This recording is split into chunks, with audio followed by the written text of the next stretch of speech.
ஒரு நண்பர் என்ன பண்ணார், ஒரு குறிப்பிட்ட ஸ்டாக்கை வாங்கினார்.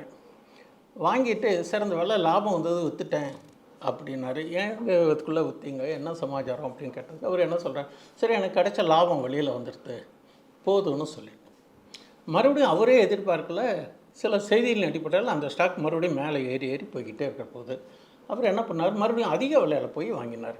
இவர் வாங்கின உடனே அது ப்ராஃபிட் புக்கிங் வந்துடுது. அப்போ அந்த இண்டிகேட்டர்ஸு, அந்த வேவ்ஸு, பேட்டர்ன்ஸ்லாம் அவர் எதுவும் பார்க்கல.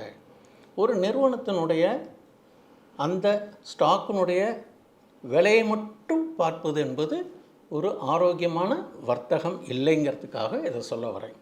அந்த நிறுவனம் எப்படி இருக்குது, அந்த விலை இப்போது ஓவர் பாட் ரெஜிமில் இருக்கா, ஓவர் சோல்டு ரெஜிமில் இருக்கான்ட்டு நம்ம இண்டிகேட்டர்ஸு, அந்த பேட்டர்ன்ஸ் எல்லாத்தையும் பார்த்து ப்ரைஸ் ஆக்ஷனுக்கு ஃபோக்கஸ் கொடுக்கணும்.